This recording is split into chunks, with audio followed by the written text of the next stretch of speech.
Hello, welcome to Design with Grimes. This is Jordan Grimes, episode 6. This is the place where I like to talk about my projects, perspectives, and process as well. This is more of a perspective and feedback and just my opinion on a certain design or rebrand. And the topic today is going to be the Washington Commanders. I'm excited about it, but I'm more excited because I have a guest on today. The first time I'm going to have a back and forth critique of designs that are out in the world right now. And so let me bring on Brandon Moore. Hello, Brandon. How are you doing? You good, man? Thanks for having me. All right, cool, perfect. Yeah. So, Brandon, I got a couple of your things up here, your Twitter handle, your website. So people check that out. But if you don't mind giving like a one sentence deal of who you are, what you do, and things that you're designing these days. Logos and brand identity mostly, but pretty Yeah. general graphic designer. I do posters, do print, do some digital stuff. Yeah, cool car stuff too, right? That's a passion, or I'm not sure what kind of hot rod you have these days, but I know you got some cool stuff in your branding. So, Yeah, um, yeah, definitely check out his stuff there, and we'll get to that at the end as well. But like I was saying before, the topic today is the Washington Commanders. So they just released their rebrand. They were sitting on that and working through it for the last 18 months or so here. So a lot of people were hyped in the design community, the sports community on what they actually ended up with. So this is one of the logos that they ended up with. But let's take a big step back on basically where it all kind of started. So previously, as we all know, they were the Washington football team. So back in July of 2020, a lot of social unrest going on in the world, a lot of pressure put on Washington to change their original team name from what it was before. And not that that pressure wasn't applied to them previously. It was just, like I said, all the other stuff going on in the world. And they finally did it. So in a temporary fashion, they applied football team as their name. And then they went to work on getting the rebrand stuff going. Chime in, Brandon here. What do you remember about these last couple of years, them flipping the name and these kinds of things? What's your most memorable part to that? I think the thing that'll stick with me the most is Washington football team, Mm-hmm. and just going with that for the name for a couple of years. Yeah. Um, it was, I guess, they were kind of in a place where they had to do that because they didn't want to jump into a new name, Mm-hmm. but it was time to drop it. Like, Yeah. it was something they should have done years ago, but it got to a point Exactly. where, okay, now we have to drop the name. We're not going to do it for this upcoming season, and we have Mm-hmm. nothing. We have nothing to replace it with. So, Washington football team, and I think why I think there's something about that I came to Mm. like a lot because it was almost like a soccer club kind of branding. Yeah, for sure. Yep. It So had it that hint to it. it was kind of funny at first, like, oh, they're just the football team. Yeah. Is this a joke? Yeah. Uh huh. But it grew on me. It was kind of like, okay, they're just going to be Washington, and Yep. no nickname. Um, Exactly. Yeah. I There's nothing offensive about that, right? And so they can really own that, being the only team in the league that does it. So definitely unique, and it sounds like it might have grew on you over time, huh? Yeah, for sure. It was it came to be kind of cool that it kind of reminded me Hmm. of the old timey stuff, like the New York Football Giants. Oh yeah, that's So, true. And I so remember even seeing like artwork or program like game programs with not their mascot, but like things that were drawn in that vein, and so it was, yeah, super interesting. yeah, So that's what they did. Uh, Going from previous name to Washington football team, and like I said, that was right before pretty much the season started, more or less. And like you were saying, Brandon, it was done quickly because they had to, debrand their uniforms and all these kinds of things before the season started, and get on a neutral playing field there. So soon after that, I believe the Washington Journey website was put together, and so basically they wanted to put a more transparent spin and just an open process to the whole rebrand thing that was going on for them. And so they put this website together. Their main parts of it, one of them being this place called The Latest, so things that are going on in terms of the progress for the project. There's also fan submissions, a whole timeline, and then you can jump to the team site and those things too, right? And so those are the three main things. And one of the deals in the latest section were these president's weekly briefs. So at least weekly, there were updates happening for the fans and just even designers, because we're all interested in this stuff, right? We want to hint behind the scenes of these projects that are going on, so they kind of open the hood more or less of what's going on in this project. So that was interesting of how transparent they're doing. But I believe it was the right move to go with this type of project. If you want to get loyalty through and through, that's one step towards that. So 40,000 plus submissions. Like I said, what part of the website was taking on fan submissions? I was part of those. Brandon, did you put anything in? No. The thing that I had kind of done for myself and put out, I know that the team had saw a few years ago. Oh, really? Okay. Yeah, if they were interested in anything I did, they've already seen it. They would have contacted you, right? And I'll put. Do you have a project page on your website, or is it just is it featured anywhere? I can put a link in the show notes. It's on my website, and okay. It's if you search Washington Red Hawks, it'll probably come up. Got it. Okay, cool. Yeah, but they put a system in place to field fan submissions. So for team names or whole identities and all these things, right? Even snail mail, physical things being sent into them. They were wanting those things to come in. So that was interesting as well. Just trying to be transparent and all that. I think that was more of a thing to just get people involved and kind of excited about changing the team. Mm-hmm. Having 40,000 submissions, I don't think they looked at everything. Yeah, exactly. I think it was more of a thing just to get people interested in the idea of changing the team name. Mm-hmm. Yeah, that input, that like you said, that feeling of contribution, right? And so possibly some of that stuff made it more or less. I believe the company that helped them through the name change originally and even the full rebrand was Code and Theory was the company, and I believe they have a project page. So I'll have to go check that out for more details, maybe behind the scenes of what was happening. But a big effort, right? And out of all those submissions, they had to narrow that stuff down. And so fairly recently, they had 6 names deemed as the finalists for it. So the Armada, Presidents, the Brigade, Defenders, Red Hogs, and the Commanders. And so I was a fan of the Red Hogs, excuse me. And they even ruled out, I believe, was it the Red Wolves, if I'm not mistaken, was the team that they did some legal work on to see if they could, actually obtain it, but it was not obtainable. Was there one of these 6, Brandon, that you were leaning towards when they released that? Of those 6, the Red Hogs.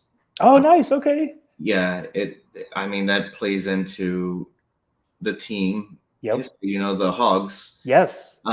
It's just kind of, that's the one that really makes sense to me. If they're going to go in this direction of keeping the colors and changing as little as possible, the Red Hogs make sense. That's exactly where my mind space was too, right? So super interesting there. So they got the finalists, and another part of the website that I keep talking about was the basically the timeline.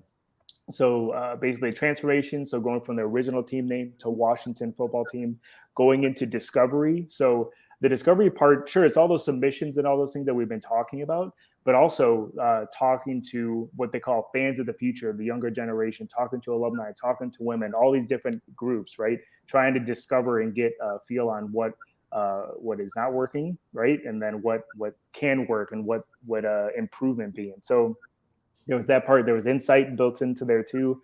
And then once you gather all that stuff, it's creating it and then executing it for the actual visual identity for the team and then the uniforms. One of the interesting series that they put together was this Making the Brand series. So I believe there were 4 episodes, and then a 5th one was more so the reveal, but it was fun to kind of see in episode bits how they're progressing through this stuff. And I know probably the most watched one, I'm not sure what the analytics are, but the most watched one is probably episode 4, where they had half the stuff blurred out. Did you get a chance to watch any of those, Brandon? Yeah, I was trying to do some detective work, and look at the reflections and what does the blur look like, and try to piece it all together. Let me pop it into Photoshop and Command Z a couple times, see if that helps, right? I mean, it doesn't work like that. But no, it was fun to see them do that. But then, like you said, a lot of designers were on that, people that are watching this stuff, and basically, like you said, taking that stuff off or recreating it, and going all these different directions. So you're not sure if any of it was going to land, and some of it actually did. I thought some of it was like fake in terms of purposeful leaking, if that makes sense. Like, oh, we're going down this direction, but we're really not. But it was interesting to watch it all unfold. And so check out, if you're into branding and really seeing behind the scenes and the progression of stuff and how it gets to the end, this series was interesting to take in for this process. And basically at the end of that timeline on the website, it talked about going into the future. So them saying, we'll work with Nike, the NFL, and our internal team to start bringing that new identity to life on and off the field. There's like that execution piece. And so the release date was February 2nd, 2022. But as these things happen in the modern world, stuff leaks, right? So the day before, we got a guy in a helicopter zooming in, 10x into the facility of, I wasn't sure what form a leak would come. I don't think this was really in my mind space of where it could happen. But you know what, man? If you go through this effort, you deserve to get A+, right? Like give this man a raise or a job. Like, come on.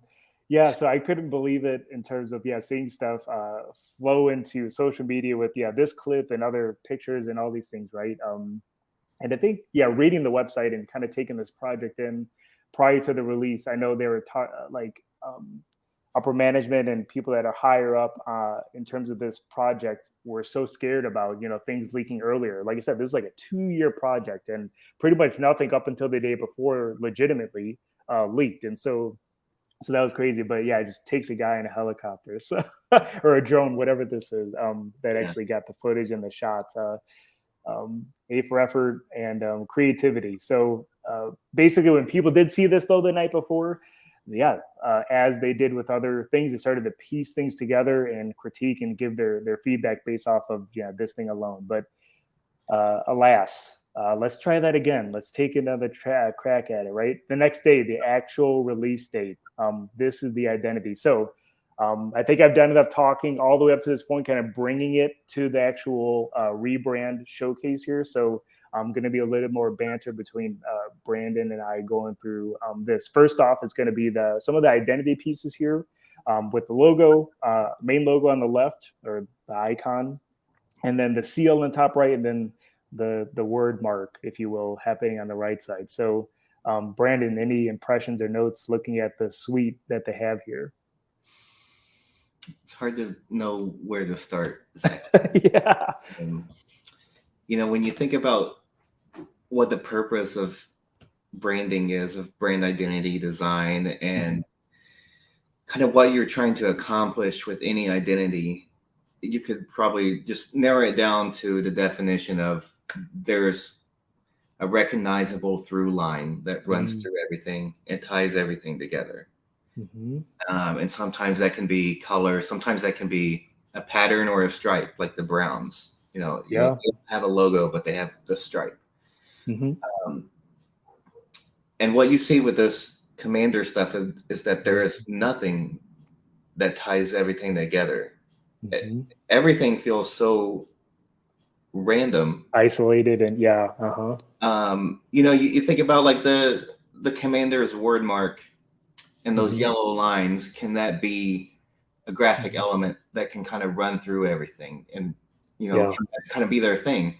And then you look at the seal and you see the yellow line in the center, and maybe they're trying to play with that, but then you'd expect it to carry over into the stripes of the uniforms or something, and it doesn't. And even in the seal, there's like 5 different faces. So if you look at established 1932, the 19, that's a different font than the years underneath. You could look at the 1. So and then if you count the icon, the W, Yep. as a typeface, and the commanders is a different typeface. Yeah.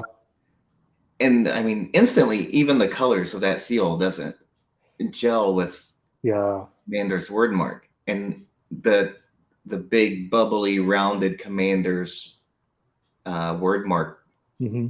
that's so different than the pointy straight lined edgy W. Exactly.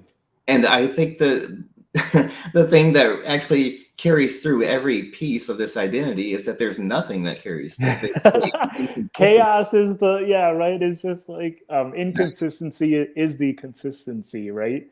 And Mhm. there's no idea. You think, okay, commanders, um, it's going to be a military kind of thing, but Yep.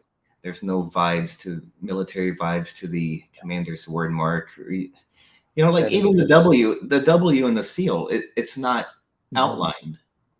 Yeah, It's just it's one color. Like yep. every time they get a chance to kind of change something, Yep. they do it. And the three stars in the seal look like Tennessee's flag. It doesn't look like Very um, true.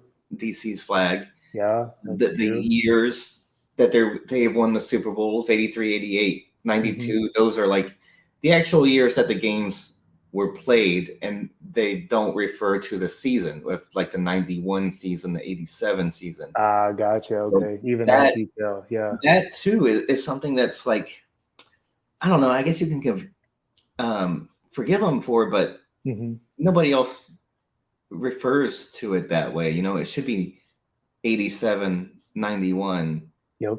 Um, but that's kind of the thing you see with all this stuff is like, what is it supposed to represent? Hmm. What is that kind of hook, that visual element that can run through everything and that you can recognize on every piece? And Hmm. it's not there. Yeah, I agree. Yeah, I think pretty much like you were saying, the only thing that kind of runs through is the team name, right? And some it being Commanders and all that. And I think color for the most part does carry through on some of the stuff.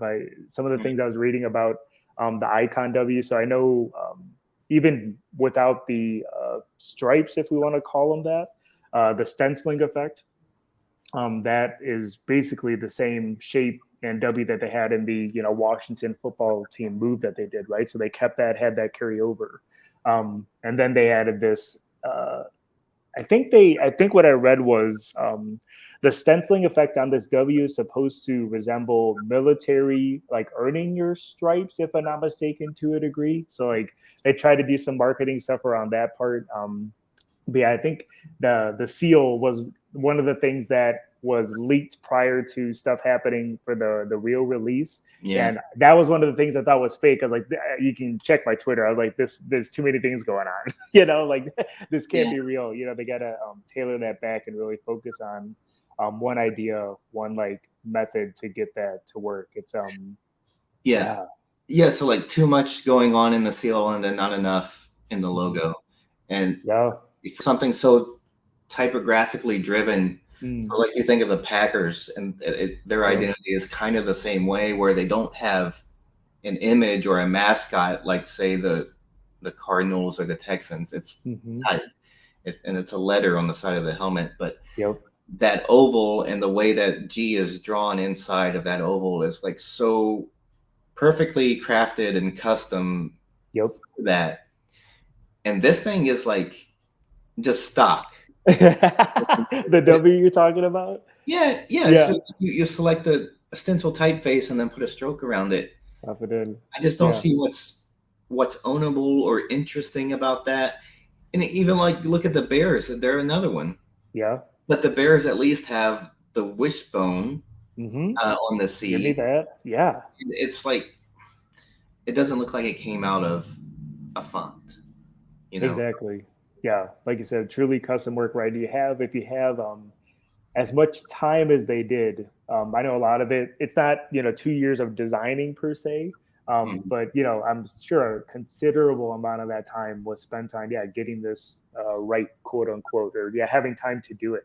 And so I think even maybe having so much time was a detriment of like, all right, we got this much time, let's continue, let's keep adding to this, or all these things are settling on something and then moving on to the next one. These, like you said, kind of at the beginning, these look like three completely things, and that kind of translates into the uniforms, even I think more so than the marks here. So we can always come back to this page if we need to reference anything. But Yeah. the next three couple slides here are going to be like uniform specific, and like I said, this is the meat of the presentation, is the actual execution of this stuff, right? So at the time of this recording, yesterday was the reveal, so I was watching this, and I was waiting for when the curtain was going to drop, players walking through a tunnel or something behind the curtain, right? But they had mannequins set up instead. So maybe because of leaks and all these things, they had to just set it up and set it and forget it. But this was the mannequin setup for the three uniforms that they have going for the Washington Commanders. But let's drill in to each of these, starting with the home burgundy uniform. So I'll talk. Oh, go on. Can you go back once? Oh, yes. And look at them all together. Oh, yes. Okay. You talk about inconsistency. Bring it. Matching. The 93, the black jersey, stencil font. The red jersey, 17, stencil. The 99 on the white jersey, there's no stencil. I know, yeah. It has this weird pattern in it. And, think about something you're going to carry over from one to the other could easily be striping. So the red jersey and the white jersey have the same pattern, but the colors are completely different. Like they filled in the sleeve on the white jersey red to match the red jersey, but then changed the colors in the stripe. They took all the yellow out. Yes. And that's like I said, every piece you're going to look at this, it's like they tried for inconsistency is what it looks like. Yeah, I really to tweak everything so nothing matches. Dude, exactly. It's like, people are going to be thinking this, but let's not do that. Completely agree. And I think if we were to poll the fan base, maybe it's just sports fans or, the avid fans, but I think if you were to poll the fan base, I think what they would want to carry over from the previous branding would be the stripes. And I think they got it right on this home jersey. If they were to do that for all three, obviously change the color to what it needs to be on that jersey. But if you were to do that, just across the board, that, and like you said, the number detail, that just, levels this whole thing up to, bring it to something that's reputable. And so, it's mind-boggling. The inconsistency happening there.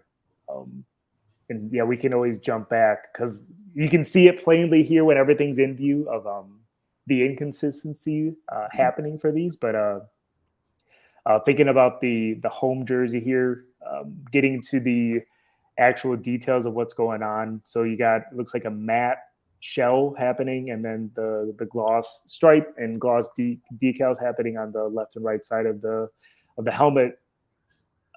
All burgundy, so like, maybe just for the photo shoots here, they don't have alternate pants or socks happening, so it's like color rush all the time. All the time, maybe they're just playing it up there. But like Brandon was saying, stencil font, and then they have the commander bar word mark happening across the chest, in case you didn't see it. But what are your thoughts on this bad boy? Yeah, it looks like a college uniform, like one that a smaller college would order out of a catalog. Oh, catalog, yeah, okay. A lot of them do it, right? And I mean, just why can't they treat all of the elements the same? When you look at the W on the helmet and that middle stripe, it's red and yellow. Touching. But then the numbers and the stripes, it's white and yellow touching. You could drop the outline on the numbers and take the white out of the stripe and just do like this red and yellow, this whole red and yellow thing. Just really solid color on color. Yeah, there's enough contrast there. Yeah. And at least you have an idea there that is visually consistent. And when you have yellow and white touching like that, I mean, it looks like the numbers are glowing. It looks it gets hard to read, especially on 8s and 9s. But That uh, counterfill. Yeah, yeah. I think like you're saying, yellow and white when they're paired together, unless the stripe is fine. But like when it's yeah, details that matter and things that need to be legible, when you pair white and yellow, they're just so close. It just deteriorates. Like it doesn't hold. That's why I think if you look on the left, the helmet, like you're saying, there's no outline, white outline on the W, and that yellow W as it is so stark against that shell. It looks so good, right? They could have easily just yeah. Like adopted it for the in jersey. the very least, like put the jersey stripe Mm-hmm. on the helmet. And even though I Mm. don't like the yellow and white touching, Yep. if they just did that and put that on the helmet, Mm-hmm. okay, like at least there is something that looks considered, and True. it doesn't look thrown together and random and overlooked. Yeah, that's another carryover thing too, right? In terms of previous uniforms and generations for Washington, having that stripe pattern to a degree, close enough at least, something to carry over. Yeah, and yeah, that old helmet, Hmm. they separate yellow and white with red, Yes. and even if it's just a little bit of color, it helps make everything look bigger and bolder and in Hmm. contrast, and it looks good from a TV perspective. Yep. And it just can't put white and yellow together like this. It just looks so weird. Can't do it. Yeah, Yeah, exactly. Are you a TV shoulder number guy on the jersey? I Um, like them. yeah. Sure, I probably prefer to see something on the shoulders Yep. rather than nothing. Hmm. Unless it's something like the Rams or the Panthers, where it's a very big shoulder design, or the Yeah. Colts, right? Like something coming over their shoulders, like the Oh, Colts. sure. Hmm. Um, Hmm. I think there should be probably something there. It just Yeah. looks, the big Commander's mark and the numbers, and then Hmm. the stripes take up the whole sleeve. Yep. Um, I Yeah, I don't think think, it's a great yeah, for use. me on these, and we'll look at the other ones in a second here, but I don't mind that there's nothing on the top of the shoulder just because some of the elements all the way around, like you were talking about, are so big and bold and almost illegible at some parts. So like I think this is almost a trend for the NFL as well in terms of either options to have no TV numbers or just no TV numbers in general. Yeah, Like the Rams have it in some of theirs. If you think about TV numbers, but also just graphics on the shoulders as well. So like the Raiders don't have anything, they have a pretty blank right. canvas, but people love the Raiders uniform, right? Like it's great just because of that tradition there. Yeah. Um, uh, I think that's that for this one, but we'll probably end up coming back to it to kind of come come full circle on some of these design thoughts that we have here. Find some more inconsistencies, but yeah, I mean, there it is, the shoulder Yep. being red, just Hmm. like the home jersey, but then they do something wildly different with the stripe. That's just so odd. Yes. And whatever this pattern is, it reminds me of the Arizona Diamondbacks There it is. Yeah. uniform more. Not only color, but yeah, style and design and application of it as well, right? And they, Uh, they probably were looking at the Falcons alternate jersey too and saying, yeah. something like that. Um, Another big collegiate kind of word mark. Hmm. At least it makes sense to have Washington on the road and Commanders on Hmm. home, but um, True. yeah, I don't know. Yeah. Oh, yeah. It looks Hmm. like Chase Young is pointing to the numbers, like, what is this? Yeah. Yeah. What's going on here? Yeah. Yeah. One of the details that I meant to mention on the last page, and we see it here in the top right, is they actually use that seal logo on all the jerseys. So the home red, away white, and then the alternate black. They have the seal on the back above the player's name. I believe for all of them, maybe for two of them. I haven't seen all the pictures yet, but that's another detail there that uh, I only know one other team that has anything above the player name, and I think that might be the Rams. They have like this tag, kind of like what the NBA does a little bit, like a really slim one, but nothing like this. This is like a legit, this is, Yeah, you know, yeah. big graphic there. And there's there's more black in this than yellow. That is, Oh, yeah. and I don't think there's any black in the home jersey. No, So like, you are correct. it's just unbelievable. Really unbelievable. Excuse me, unbelievable. And I think I was reading some of the bullet points. I saw some stuff online. So not yeah, I'm completely unsure where this came from, but reading bullet points. I think possibly from Code and Theory on design thoughts on these uniforms. And when I was reading the ones on this away one, the gradient happening within the number, it's like they were just saying no one else has this in the NFL. Okay, Yeah, okay, don't recently, know if that's if you should lean on that as your reasoning, but if that's what you were thinking, I'm glad to know it. yeah, people like clients, Uh huh.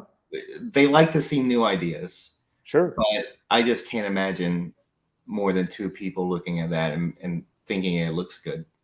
Yeah. Um, It just doesn't. It looks so. And when you mix like red and white like that, mhm. it starts to look pink. Yeah, they start to blend. Sure. So it's kind of like it's almost like a pink highlight in Hmm. the red numbers. Like I said, I'm not a fan of this gradient treatment and those things. I think that, like you were saying before, there's hardly any yellow other than the Nike swoosh on the actual jersey top. If they were to do this, have this gradient stuff happening, to not have that melding of colors, the red and the white, to make this, in between pink possibly to the eye. Mhm. Maybe they swap out that white for yellow, so you get this red yellow combination, at least happening in the numbers potentially.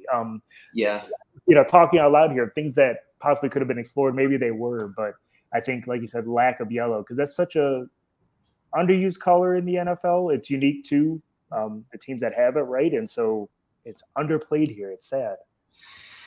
yeah, it's weird. Like any other, if whether it was yellow or black in the Hmm. numbers, I think either one of those would have worked better than white. But Yep. I don't know. Just the white jersey has this and no stencil number like the other ones. It's weird. It's really Hmm. weird. Definitely. So that's the home jersey, the away jersey, and then alternate jersey. So with this one, with this one, first off, the NFL is going to be lifting their one shell rule this upcoming season. So that's exciting for about half the league. I believe that about 15 teams are going to participate or have an alternate shell. It looks like the Washington Commanders are going to be the first team, at least, to reveal what they have going on. So with their black uniform, went with the black helmet. They have a lot of stuff going on with this one. What's catching your eye first, Brandon? The seal being red and yellow Mm. instead of red and white or Hmm. black and white. Um, the Commanders word Uh, marking on the shoulder there. yeah. Uh, it doesn't look. I mean, I know this is like a new team now, but this is Hmm. completely unrecognizable from those other Definitely. uniforms. Um, Yeah.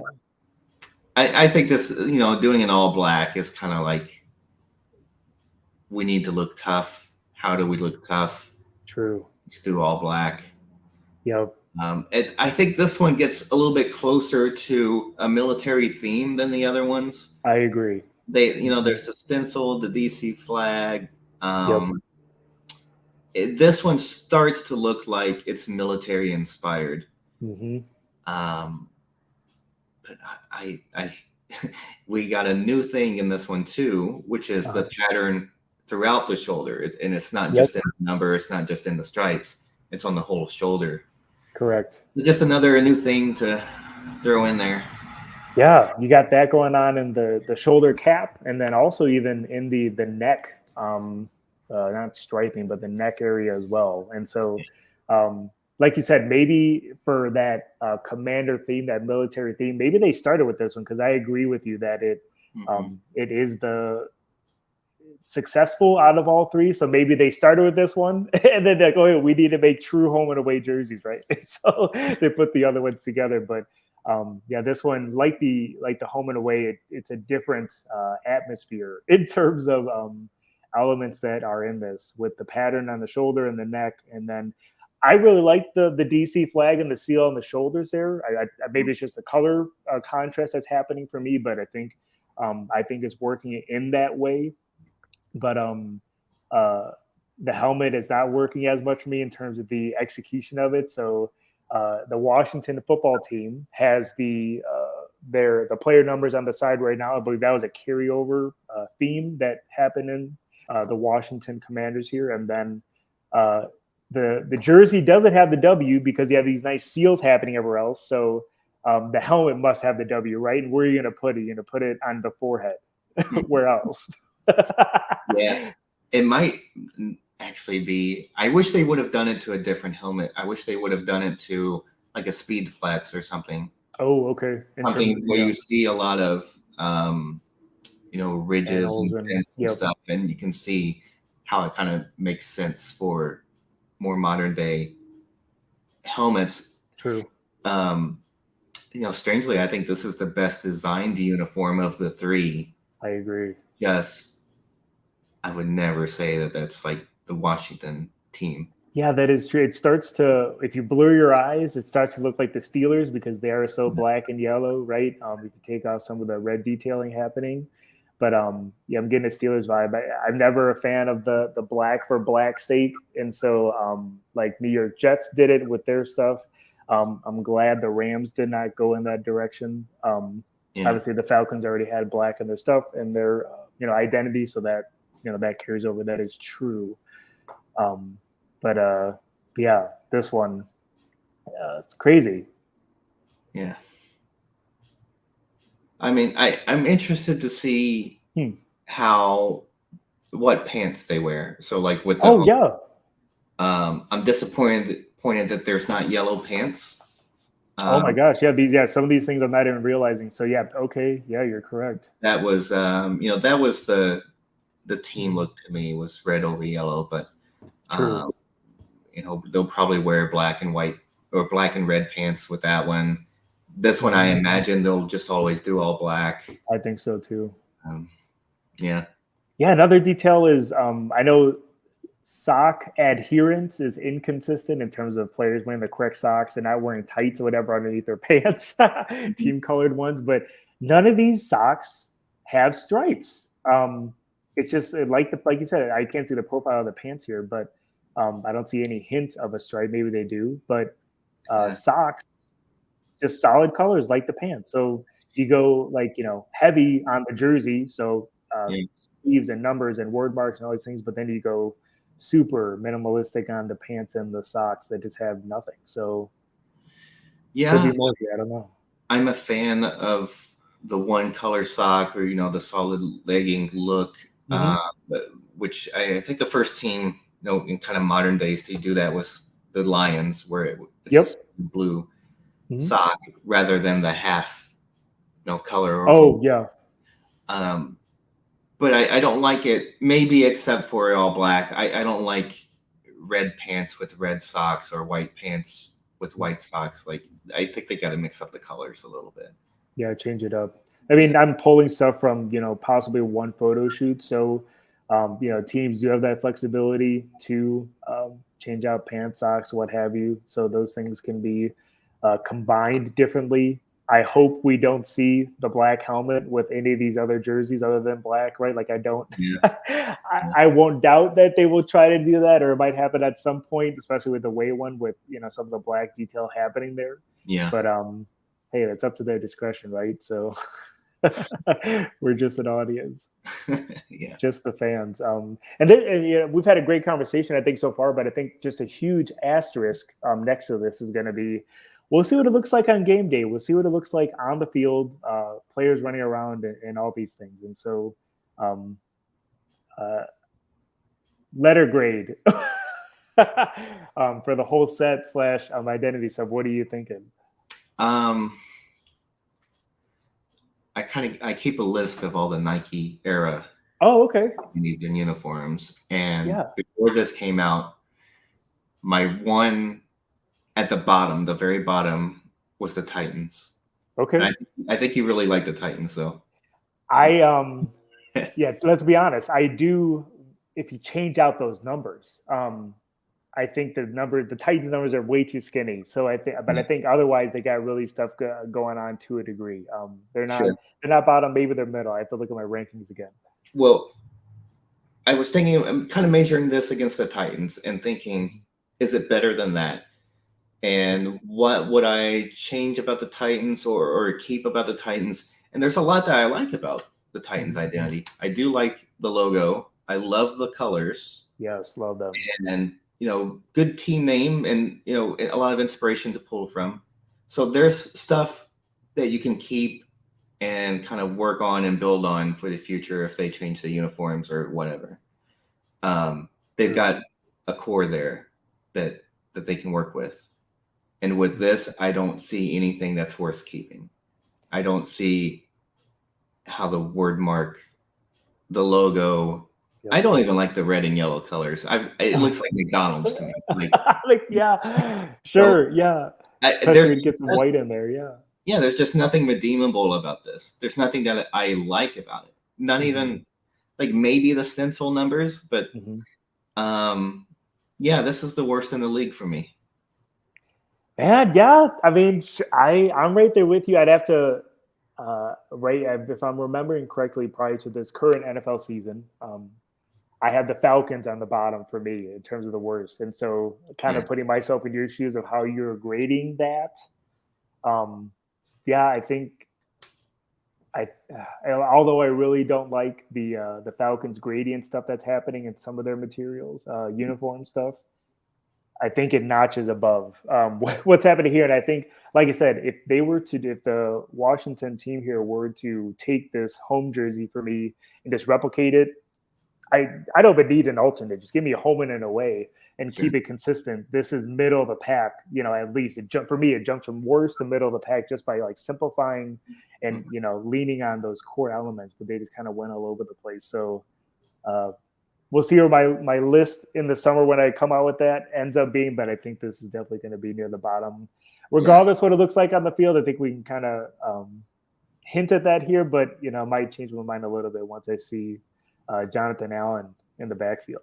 Right, didn't you do a logo for him? Am I seeing stuff on your site correctly? His personal logo, yeah. Oh, that's so cool. Yeah, he's a really nice guy. Yeah. Yeah, he was at the press conference, I think, too. One of my last notes here was one really nice design detail. Probably wasn't intentional. Maybe it was, but look at this arc from the terminal, the 9 up to the 3. Whatever, that's a nice clean not every number combination is going to be put into consideration, but that was a nice that was a nice touch for Jonathan. Yeah, they kind of cut it like the C in the word mark, but it's got to be tough to work with this team and this group. I'm sure a lot's changed when after Nike took over the uniform contract. The days of like 1998 when the Broncos were redesigning their look. Oh, yeah. It was like 4 designers at Nike and the team owner working together. Okay. Close knit. And the process now is very different from that. So even like at the beginning of this stuff, you were talking about, you pulled a quote that said, Nike is involved, the team is involved, NFL creative is involved, and now another agency, Code and Theory. Code and Theory, yep. So there's a lot of people, even if it is like a small group working on this to kind of keep things low key, it's still a lot of people, and it feels like no one really had a good idea to run with this thing. And they just kind of start with it. They just the tip of the iceberg of that military commanders thing, but how it's executed, I don't see it visually coming through. I don't see any of this stuff tying together with each other. And I think at some point somebody, probably at NFL, needs to be some sort of arbitrator of taste. Oh, there you go. It's a creative position. And if NFL is going to be involved in any way, Mhm. what should their purpose be other than that? Yeah. I think it's great that the team reached out to an agency Mhm. that is outside of sports. And I Yeah, was definitely. really rooting for them to do well and to Yep. like knock this out of the park, because people in sports design get like really protective of their turf. Sure. Like Code and Theory doesn't do sports design. Why Mhm. why why should they get Get this? off my lawn, but give them a chance, different But perspective, right? I love that approach to get Mhm. like kind of an outside perspective. But Yep.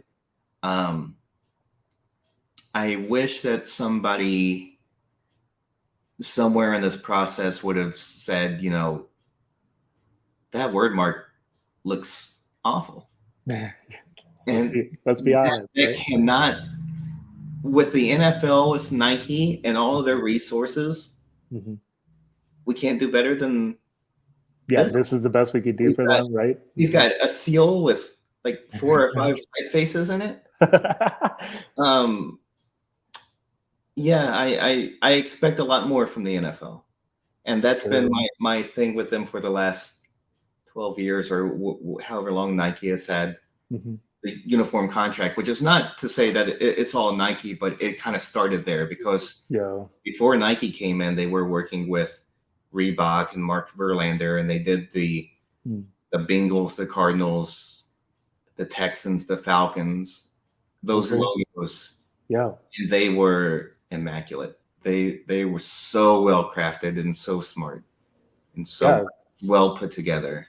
For the most part of that group you just rattled off there, still holding strong, at least from identity perspective. And Yeah, so, yeah, like you said, if it's and crafted it, well. Mhm. and even when they were doing the Super Bowl logos back then, they Mm. were like working with Landor, Oh um, yeah. some different agencies. But if it was coming from the NFL in the early to, you know, 20 up to about 2012, it Mhm. was really, really good graphic design. And the Yeah. people that worked on that stuff would never even sketch something as This wouldn't loose even approach. Yeah. and um, and as disjointed as this identity.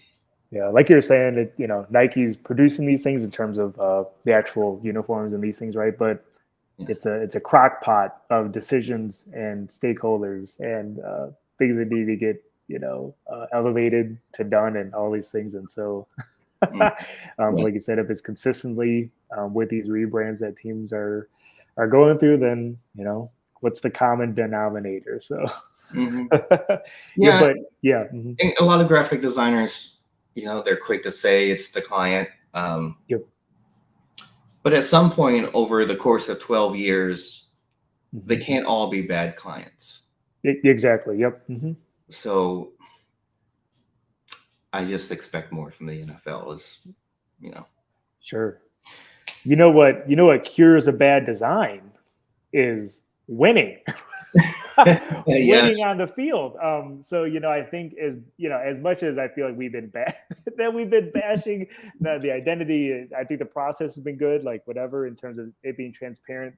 But bashing the identity and the execution of the uniforms, I think if they get wins on the field, this will get all this won't be brought up again of what they actually look like. Yeah. So because I remember back however many times the Jacksonville Jaguars, every chance they got, they were flipping, Yeah.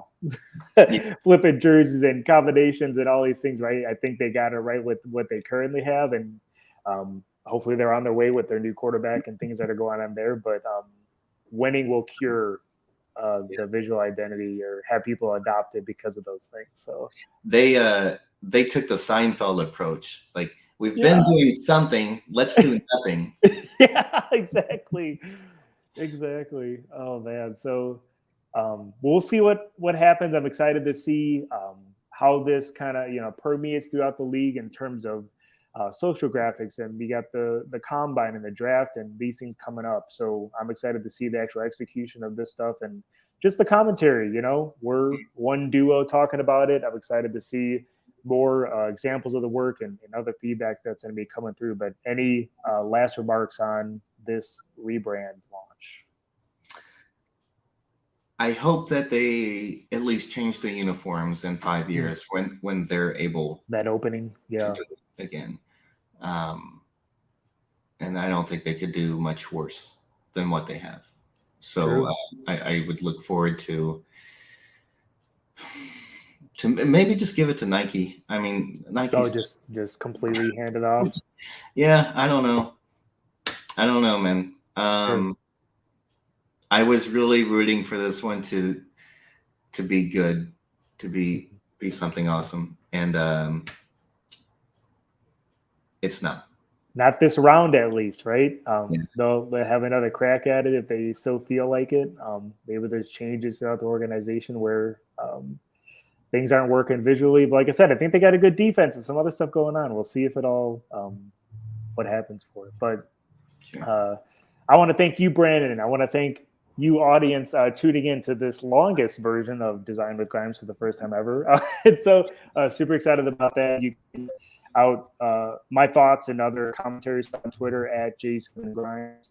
Check out my work as well, branding, identity, things like that at jordangrimes.work as well. So let me get back over here. Check out Brandon's work. I'll have his links in the show notes. Anything else, Brandon, before we sign off? That's it, man. Reach out on Twitter, say hi or something. Reach out, say hi. This is our opinion. We're excited about your opinion, whoever's watching. So get in the comments on what you think of what Washington revealed, and subscribe to the channel for more content. We'll talk to you later. Thanks.